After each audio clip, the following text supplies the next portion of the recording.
Good morning and welcome to the Texas Oil and Gas Association's South Central Texas and San Antonio Virtual Energy Summit. To say we are in unprecedented times is really an understatement. The disruption to society from the COVID pandemic has made everyone worldwide adjust our way of living, working, and educating our children. That's why we are bringing to you this Virtual Energy Summit, powering your community. Oil and gas has been the cornerstone of the Texas economy and will continue to be. South Central Texas and the San Antonio region are dynamic to the Texas economy. And we have a very insightful program today on how we can all power forward together. No event is possible without partners, and I want to start by thanking TXOGA's 2020 event sponsors, Concho Resources, PDC Energy, Oventive, and the Port of Corpus Christi. A huge thank you to our Energy Summit Series sponsors, Marathon Petroleum, Occidental, Sempra LNG, and Energy Transfer. And we couldn't do this without the partnership of the South Texas Energy and Economic Roundtable and the V, Carnes, and San Antonio, as well as the North San Antonio Chambers of Commerce. Many families have benefited and businesses have grown substantially in South Central Texas and the San Antonio region, thanks to oil and natural gas activity. And just as this mighty region has prospered, so has Texas. From small independent producers and service companies to global manufacturing and refiners, this region of Texas is home to several oil and natural gas companies. In fact, for years, these industry partners have shown support for both life-changing and life-saving initiatives like healthcare improvement, education, social services, as well as other charitable causes. During the COVID-19 pandemic, oil and natural gas companies in South Central Texas and San Antonio stepped up to the plate by donating personal protective equipment to healthcare providers and first responders, food and grants to local food banks, and employees volunteered their time at several community-based nonprofit organizations. Additionally, tens of thousands of Texas families in South Central Texas and San Antonio are supported directly by this industry, by the jobs they provide, which, by the way, pay an average of $125,000 annually. More about the statewide benefits in just a little bit.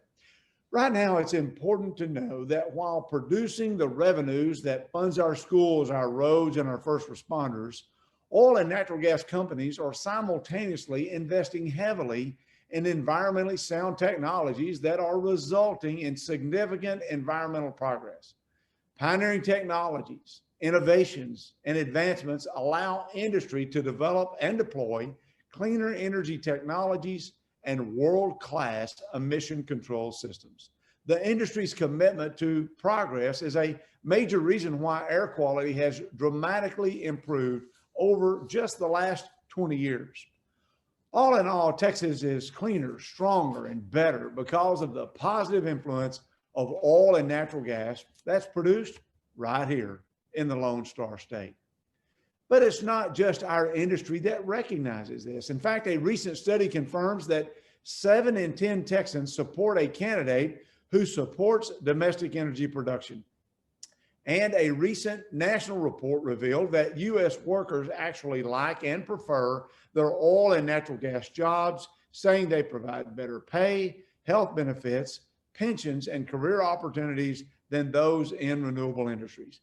This is important because many politicians are talking about transitioning oil and natural gas industry workers into the green energy sector. But the people that are doing the work, they say they're happy with their jobs. It's important to know that any plan seeking to undermine this industry will set back climate progress, put Texans out of jobs, decrease funding for our state and local governments, and increase your energy cost while making us more dependent on foreign sources for our basic energy needs. Knowing how important this industry is to our state, it's so important to make your voice heard in the upcoming election. On the screen, you'll see important voter registration information and upcoming deadlines. Please take a look at this and be sure to mark your calendars to go vote this year. Take a family member with you. Take several friends with you. It's important that you vote, and it's also important to back candidates who understand we can both have a good environment and good jobs. They are not mutually exclusive. So please pay attention to these dates, and we hope to see you at the polls. And we're excited to have a dynamic program for you this morning. Unfortunately, due to unforeseen circumstances, Bexar County Judge Nelson Wolf is unable to join us. Judge Wolf has had a dynamic career of public service. Bexar County is just a vital part of our state's economy. It's rich in history, it's rich in heritage, and we're greater to celebrate this important region of Texas today.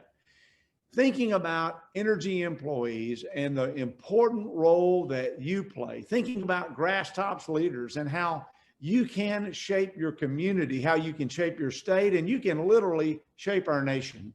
We have a video that we'd like to show you this morning that discusses energy employees coming to our state capitol and the experience they had in helping shape this great state. I hope you enjoy the video now.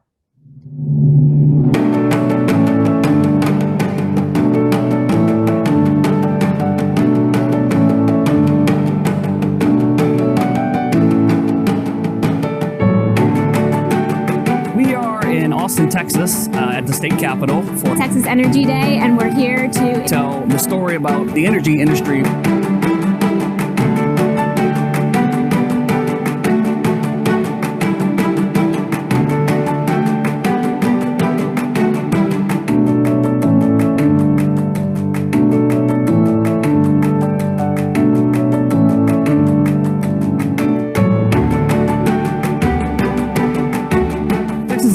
Is a day for the folks who work in the oil and gas industry to tell our story to our legislators about the importance of the energy industry for Texas and for the country.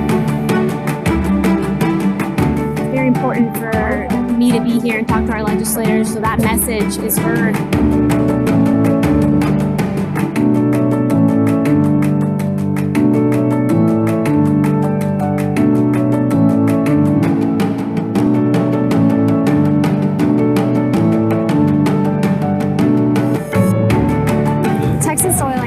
Is so important to me because it really fuels the economy. Every day, children get on school buses to go to school. They use tablets while they're at school. All of this is made possible by the energy and gas industry.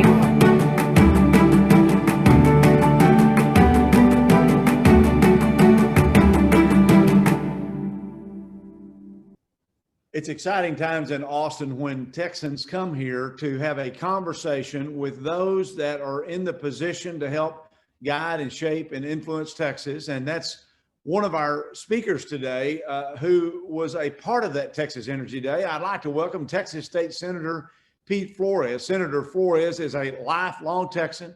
He's a graduate of Texas A&M University, and he served as a Texas game warden for 27 years. In achieving the rank of colonel, Senator Flores became the first Hispanic game warden colonel in Texas history. Senator, Colonel, we are so glad that you could be with us today. Thanks for joining us. Oh, Senator, you'll always be Senator Staples. Thank you for allowing me to visit with you all this morning. It's a real privilege.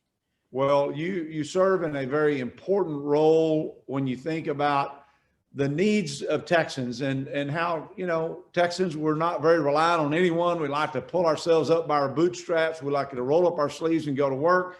And at the same time, we need a sound education system. We need a good transportation system. And Senator, I know these are near and dear issues to your heart, and I thank you for your leadership that you've been providing. It's a privilege to be able to do so. We have the Eagle Ford and the Permian Basin in my district, and all of them are very important to the heart and soul of Senate District 19. Well, it's interesting that you say that because your district is actually huge, and you've discussed it many times. It's a big swath of Texas. And for our viewers, it's pretty astounding the fact that you represent not only the Eagle Ford Shale, but the Permian Basin, the two largest energy basins in Texas, some of the biggest in the U.S., and really impactful on the global stage. And so I want to start out this morning with a two-part question for you. The first question is, how has oil and gas activity shape these communities in your district? And then secondly, what would happen if oil and gas were no longer a part of these communities?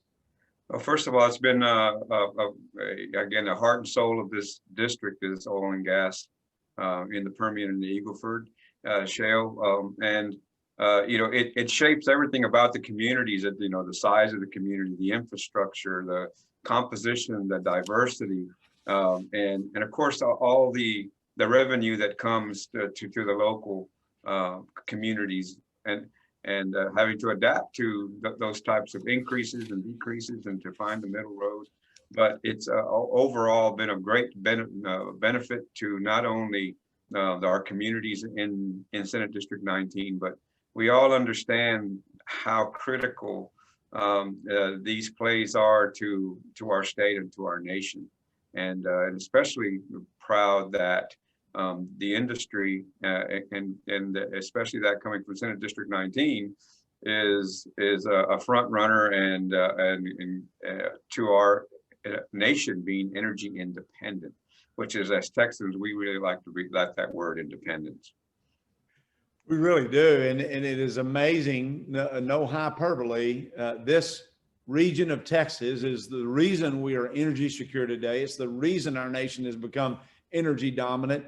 And it's the reason why we've experienced tremendous growth, not only jobs in those communities, taxes paid to local communities, both schools and cities and counties, but a variety of impacts from the local area. One of the things that I'm very proud of, Senator, is many of the member companies of the Texas Oil and Gas Association, they go even above and beyond that. I've seen, like you have, grants to local foundations, grants to volunteer firefighters, grants to food banks. Have you seen this type of activity from the companies that are active in your district?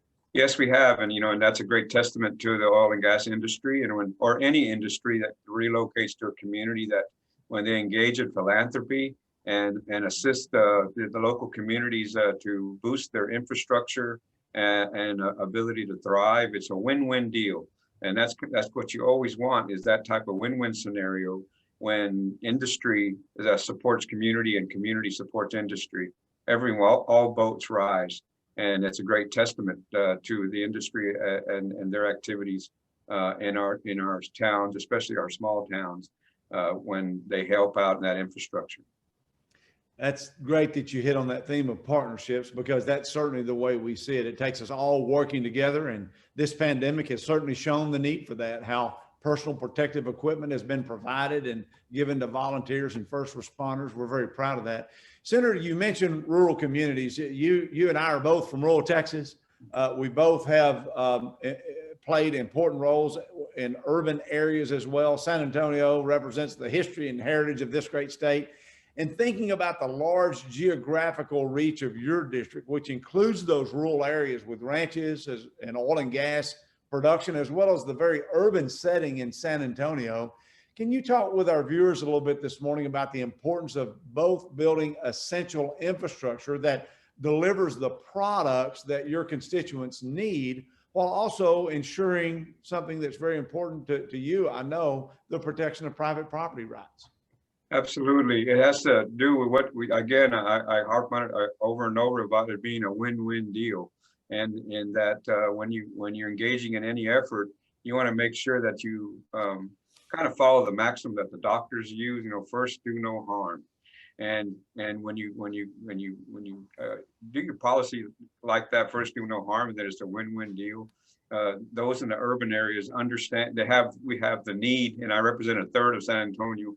The need to have oil and gas that is reliable, cheap, clean, and efficient, delivered to the market. And at the same time, in our rural areas, we want to make sure that our landowners who own the resources and who are partners with our oil and gas companies, that those relationships are done above board and based on mutual trust and fair market value. And everyone understands that those minerals are no good in sitting in the ground. They need to get to market. And so getting them to market is something that's very important to Texas, and from our rural perspective, from our urban perspective, and also from our position in a global scale to get it to the Port of Corpus Christi or to Port Arthur or to any other, so we can export, which we are now exporters, to continue to grow that resource, which benefits not only the citizens that I represent in the urban areas in terms of schools and other revenues into the ESF, but also to the landowners extracting their minerals in a fair manner to get it to market. It's important to all of us, to all Texans. You hit on some very important themes, Senator. Finding that balance is so important. And I know in matters of public policy, that is the goal, is to make certain that both rural and urban Texas can grow, they can prosper, we can have jobs, we can make environmental progress all at the same time.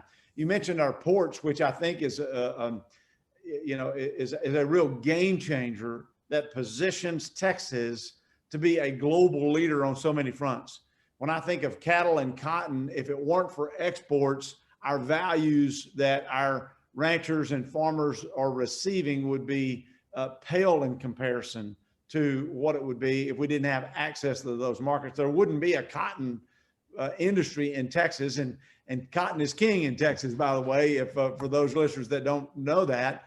If we didn't have an ability to export, if we didn't have a road infrastructure to move that product to our ports, ship it all around the globe. Same is true for cattle, which it means a lot to ranchers to have the ability to export U.S. beef, Texas beef around the world. And in thinking about energy, it's amazing when you realize the world's air quality is cleaner today, more than it has been in decades, because we're exporting clean natural gas produced right from your district, Senator. Yes. Your constituents are shaping the global air quality by producing products in rural areas, moving that across Texas to our ports. And environmental progress is important, and I'm excited that industry can meet both objectives. And sometimes I think that gets lost to realize, if you're in one of the rural counties you represent, you're really shaping the air quality in India or China. Do you think constituents in your area realize that connectivity there from time to time, or is there more that we can do as an industry to help amplify that voice?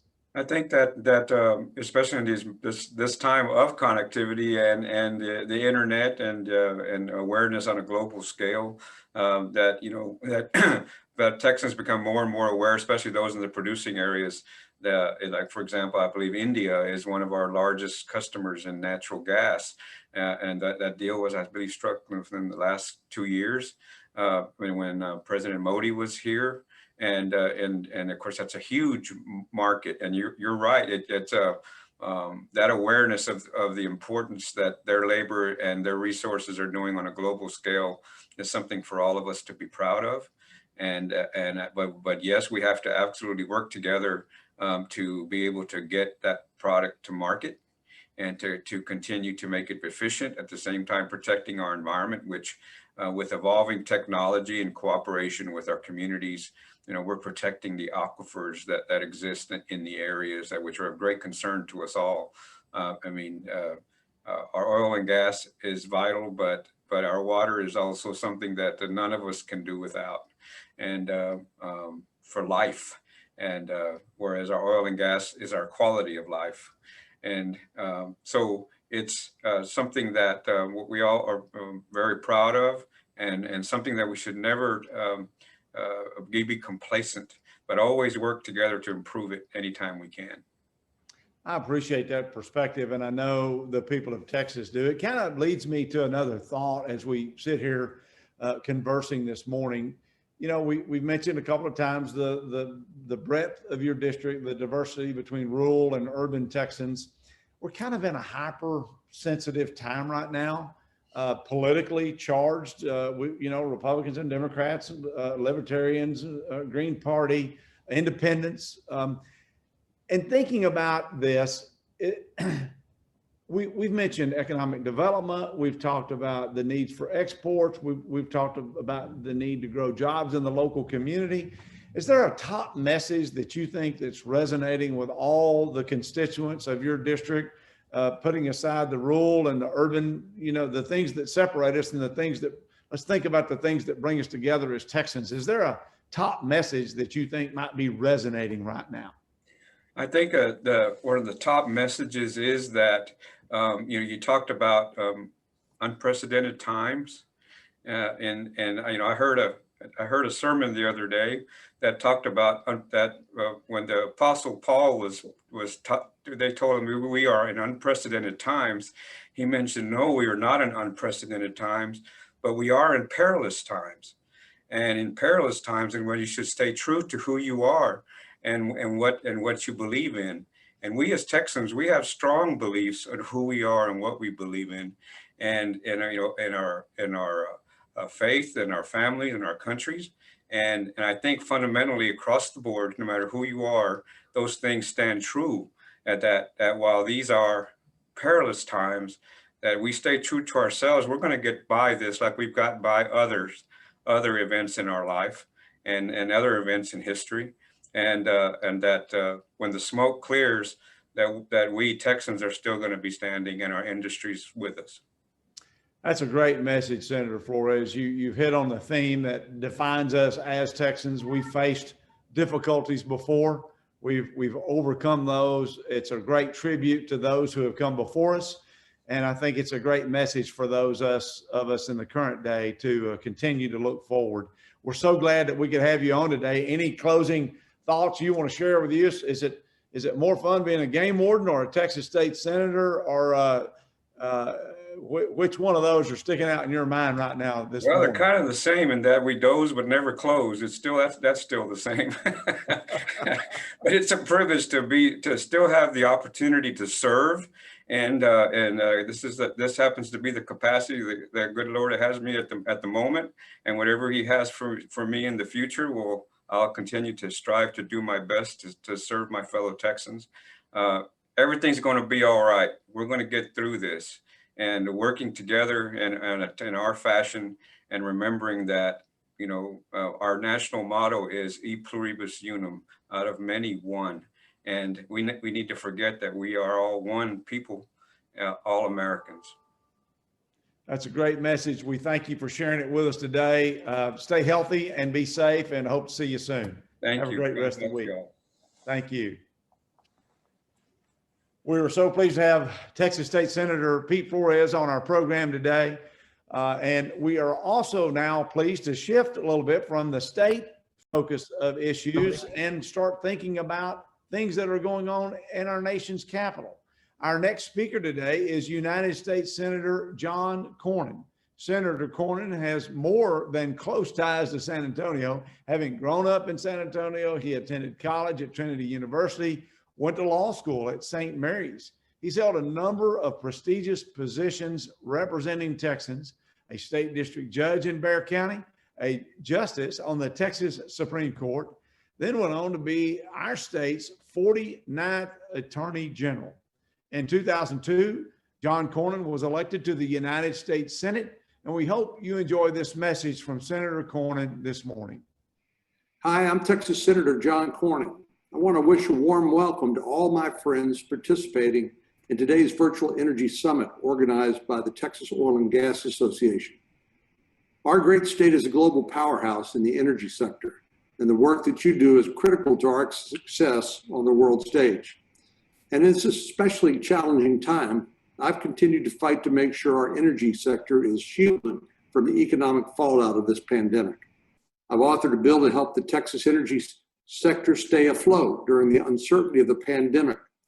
The Saves Jobs Act aims to promote liquidity and flexibility for domestic energy companies suffering in this economy so that more Texas energy workers can keep their jobs. Once we return to normal, whenever that is, we need to ensure that energy producers are able to meet the increased demand, and this will help us do that. These reforms will allow job creators in Texas energy sector to weather the storm, continue paying their workers, and invest in their infrastructure. I hope you'll continue to share your experiences with me so I can make sure more of your stories are included in the next round of relief legislation, along with your priorities. Thank you again for all you do for this vital sector of our economy. Keep up the great work and stay safe out there. We appreciate Senator Cornyn's message, and we thank the senator for mentioning the important legislation he authored, the Save Jobs Act, to help our state's oil and natural gas companies and their employees weather this pandemic and rebuild our economy. Our industry cannot continue to thrive without strong leadership in Washington fighting for their constituents back home. Speaking of strong leadership in Washington, D.C., our final speaker this morning is Congressman Will Hurd. Congressman Hurd is a San Antonio native and a Texas A&M computer science graduate. Congressman Hurd was first elected to Congress in 2014 by doing what he calls putting good policy over politics. Congressman Hurd has blazed his own trail to deliver bipartisan results for the Texans he calls his bosses. We are so pleased to welcome Congressman Will Hurd, a real fighter for Texas, for jobs, for our state, and for this industry. Congressman Hurd, we appreciate you spending time with us this morning. Todd, it's always a pleasure, and it's great being on with a bunch of my friends. I love this industry. My first real exposure to this was when I was at a Dairy Queen in Big Lake, and they were having a hard time hiring people. They were offering $21 an hour and signing bonuses, right? And I said, this is an economic engine that this industry is playing not only for those regions, but our entire state, and kept the country afloat in a number of years. Todd, you know my background. My passion is national security. I spent over a decade as undercover officer in the CIA, and I'm never going to understand getting the molecule out of the ground the way folks on this call do, but I do know how to use our energy policy as a tool of foreign policy. The more inexpensive energy we're able to produce and sell to our friends, that means our friends don't have to buy it from the Russians. And the Russians are very clear. They use their quantity of energy as a tool of their foreign policy, and part of that is forcing others into decisions that those countries don't want to do. So our ability in order to become energy independent and then take that independence and help our allies all over the world is important. And in a lot of the debates that we've been having on energy, we forget that about 3.5 billion people in this world don't have access to electricity, right? That's just a crazy stat. And the things that we're doing in Texas are going to lead to folks all throughout the world to make it cheaper to turn on their lights. And we know the cheaper, when you turn on the lights, the cheaper that is, that increases your quality of life. And the things that we're learning, especially in far West Texas, are going to help the entire world. And look, we're able to take care of our environment and do production at the same time. Texas is a perfect example. Increased production, decreased CO2 emission, the introduction of technology. I spent a lot of time talking about technology up here in DC, using technology to improve well production, use less water. These are all industry things that the industry is doing, and I'm glad to make sure that not only supporting an industry that is an economic engine for the country, but it's important for our national security as well too. And I've learned one of my first trips to Loving, Texas. Todd, I don't know how many times you went out there, but man, it's the second least populated county in the United States of America. I've met of the 95 people in the entire country, I've met 72. Last time I was there, I asked the county judge, I was like, Judge, there's 23 people I still haven't met. And he looked at me, he said, Hurd, they don't want to be met, right? So that's a check. And I basically said, I've met everybody. But my first trip out there, I was standing in the highway, and you saw these trucks barreling down the road. And this is in a small little town. 10% of our road fatalities were happening out in that region of the Permian, the Permian Basin, and only 2% of the population, right? And so to be able to work and get some of these build grants, over $50 million for that part of the world, to improve that infrastructure, one, to make it safe for everyone that's there, but also make it easier to do those jobs, to make sure that we're going towards energy independence. So Thanks for what y'all do. It's a crazy time right now. There potentially this week going to be a negotiation on a fourth stimulus package. Whether we're able to get that done in these next 3 legislative days before the elections, because after 3 days we go into pure election mode, is maybe possible, but we will soon find out. But we know everybody is hurting, and there is a light at the end of the tunnel. We'll get through this, and I think once we get through this, we'll be better off than when we were when we went in. But it requires all of us working together. So thanks for the time to be able to visit here, Todd, with you and everybody on the line. Well, we thank you for your candid remarks and for your rolling up the sleeves. We are hopeful that compromise can be reached. We didn't know about the 3-day. What's that, Todd? What's compromise? They forgot that up here. That's a dirty word. We're so sad that you are not going to be there any longer, because you did try to find and craft bipartisan solutions. And in Texas, we kind of roll up our sleeves and put labels aside and get things done. And I think you really attempted to do that in DC. And you touched on a lot of things. I have been to Loving County, Texas, at that same courthouse that you probably went through, and I have been to Big Lake. And and thinking about Loving, Texas, Loving County, Wink, Texas, all the big places not everyone in Texas has probably been to. I think about your role and your previous career with the CIA, your comments just now about energy security and national security being linked together. I think when people hear maybe me say that, they think, well, that's what I'm supposed to say. But you have seen the global picture. Mm-hmm. And I know, there's a lot of parents whose sons and daughters serve in the United States military.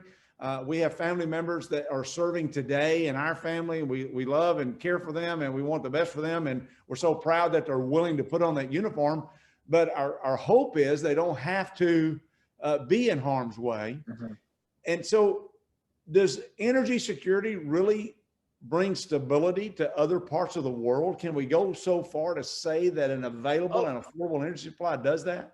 Oh, absolutely. Like this is not my opinion. This is not, me collecting intelligence. This has been studied by groups that would that are pretty nonpartisan is the right way to say it. Let's just take our neighbor to the south in Mexico, right? When the number of interconnections of natural gas that has increased, what you have seen is it's improved the quality of life in northern Mexico. When you improve the quality of life, what happens? You start demanding more from your government, which also means stability and folks fighting against crime in those regions. And so these things are connected. So imagine if we were able to improve those interconnections through Mexico and then go into the rest of Latin America, right? We know most of our illegal immigration is not coming from Mexico. It's coming from the Northern Triangle, Guatemala, El Salvador, and Honduras. And we have the opportunity to help improve quality of life in those countries. And guess what?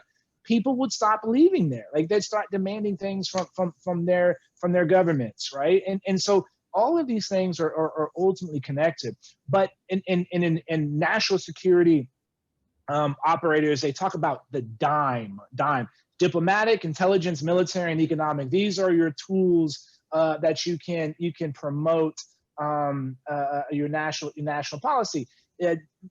Diplomatic, military, and intelligence, pretty simple. That economic, that also includes the energy sector, right? In making sure that we're helping our allies and make sure our allies don't have to rely on others.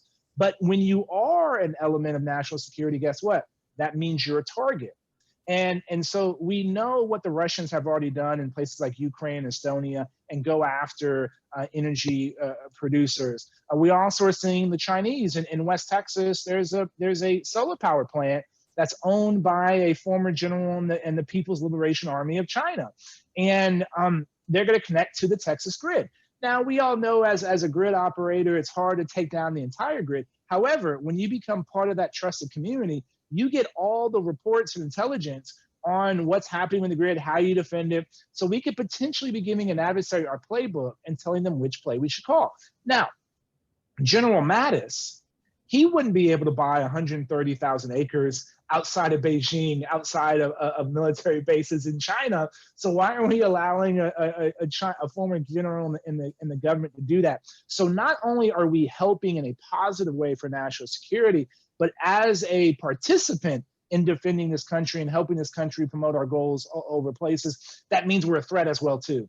And so that's something that we have to be mindful of. You know, you don't talk about these things in abstract terms is what I really like about you, Congressman. You apply them at home. You mentioned just briefly, and I want to explain to our viewers, your role, and you partnered with Chairman Michael Conaway in supporting a build grant. TXDOT made application to the US DOT, and that put real dollars in your district, in this region of the state that is so important to our entire state's economy. Our rainy day fund, our permanent school fund, our permanent university fund, we could go on, are funded because of the activity of oil and gas in this district, and you champion that. And so, and you mentioned the infrastructure in Mexico and in the northern countries, the countries just south of Mexico and North Central America. So infrastructure in your district is going to continue to be an ongoing issue. It's not a one and done thing. And so I guess people may not really fully appreciate how that infrastructure of roads, electrical lines, and pipelines do play a role to influencing this national and global policy that we've been talking about this morning. Look, Todd, you're 100% right, and I think all of us that are involved in this infrastructure stack, if you will, need to educate people on how this works, right? Do folks understand how the dollars come in order to pay, for this kind of infrastructure that we care about, right? And do people know that Texas is the last state that we generate this gas tax money, and all of that money doesn't stay in Texas. We're still funding places all over the state. This is something that there's few issues that unite the entire Texas delegation, Republican and Democrat. This is one of them, obviously.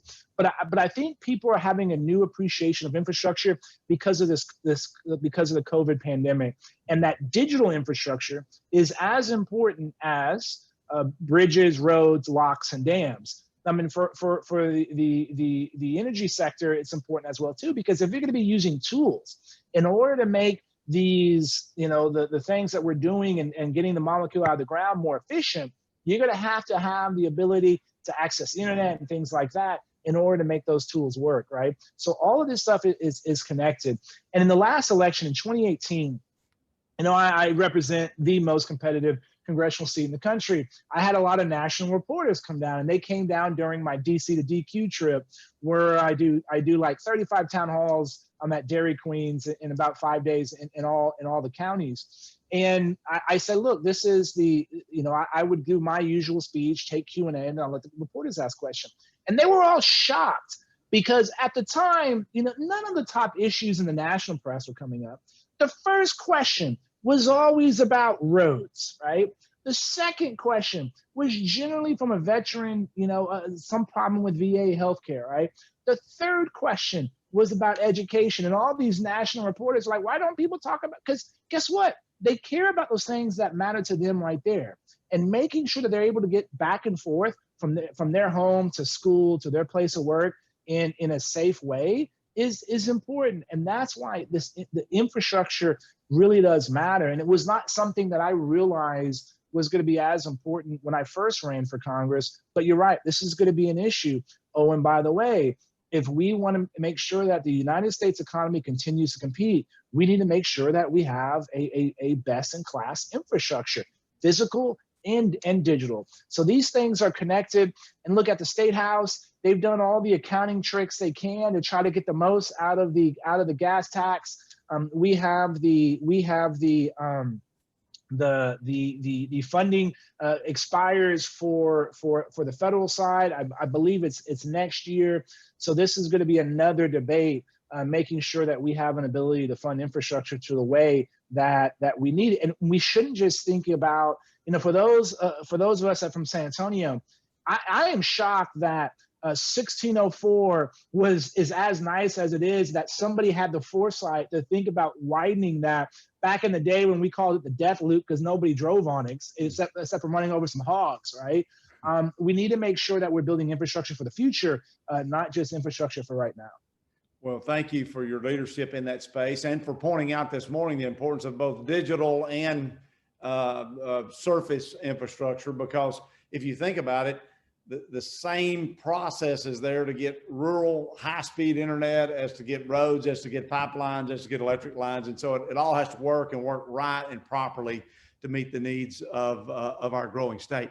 Well, you're so nice to be with us today. You've served 3 terms in Congress. You voluntarily are stepping down. You're not seeking re-election. That doesn't happen that often.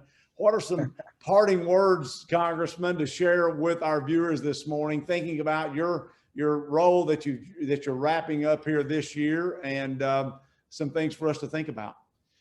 Sure, Todd. You were nice in your introduction. I've been very proud of my legislative accomplishments up here. I think we have 16 pieces of legislation signed into law. My goal is to get 3 more across the finish line in the next 2 months. And that's a record that many members that have been here for 2 or 3 decades haven't been able to accomplish. And I've done that with a Democratic president, a Republican president, a Republican speaker, and a Democratic speaker, right? Oh, and by the way, when the other side was always trying to get me, right? That makes it even difficult. My number of bills would be higher if I could put my name on all the bills that I really was behind, because if my name was on it, Speaker Pelosi wasn't going to let it through, and so we had to play those tricks. But what I've learned, even in what is one of the most divisive moments probably in our electoral lives, right, in history, probably way more unites us than divides us, right? It truly does. And this is important because we are in a generational defining challenge with the struggle with the government of China. The government of China is trying to surpass the United States of America as the sole hegemon in this world, and they're trying to do it. They have a time stop. They're trying to do it by 2049, which is when they celebrate 100 years of communist rule in mainland China. This is the battle in which we are engaged. And in order for us to make sure that we keep the US economy, the greatest economy on the planet, we have to recognize that way more unites us than divides us, and that we can start solving some of these challenges that actually have solutions, like fixing our roads and digital infrastructure. How do we make sure people have access to affordable healthcare? These are all challenges we can meet if we work together. That's the only way big things have ever gotten done. And we can get back to that point. I've seen it myself here, and that's what I'm continuing to look forward to doing even after I leave this place. Well, you have left a great footprint on our national political scene. You've certainly been a great star for Texas. We look forward to super things from you in the future as well, Congressman. So thank you for being with us today. Be safe, stay healthy, and get those last 3 pieces of legislation passed. We're rooting for you. Thank you, brother. Good to see you. Gig'em. Good seeing you. Take care. Thank you so much, Congressman Hurd. This just about concludes our program today, ladies and gentlemen. We appreciate you being with us. We also thank State Senator Pete Flores. We appreciate U.S. Senator John Cornyn, and certainly who you just heard from, Congressman Will Hurd. They're very thoughtful and timely comments that affect our lives today, no matter what business we're in. We know that we have challenging times ahead, ladies and gentlemen, particularly as the state and communities in South Central Texas and San Antonio address budget issues, both from local government and family budget issues. We want you to know the oil and natural gas industry looks forward to bouncing back. We want to help restart our state's economy, and we want to get this pandemic under control so that we can do that. Texas oil and natural gas is making our nation and our state cleaner, stronger, better. We are proud to partner with businesses and families in South Central Texas and San Antonio who want a bright future for you and for your families. Most of all, we're thankful to each of you who joined us today. Getting the right information out is what is needed for sound energy policy. That's why we invite you today, right now, take out your phones, and on the screen, you will see the number 52886. That's the only number you need to type in, and text the word TXOGA to, again, the number on your screen, 52886. This will allow you the option to subscribe for email updates that will provide you the latest information about oil and natural gas in Texas. And I promise you, we will not spam you, and you can unsubscribe at any time. Lastly, this week we'll be conducting one more webinar in our virtual Energy Summit series. We hope that you will tune in with us Thursday morning for our summit covering the greater Houston and Southeast Texas region. What a great way to wrap up our Energy Summit series.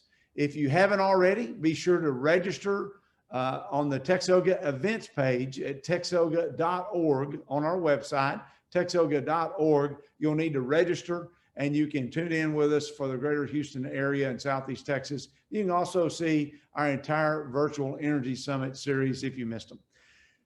To close this morning, we have a short video about the very key to success in the energy world, and that's the men and women who make up this great industry.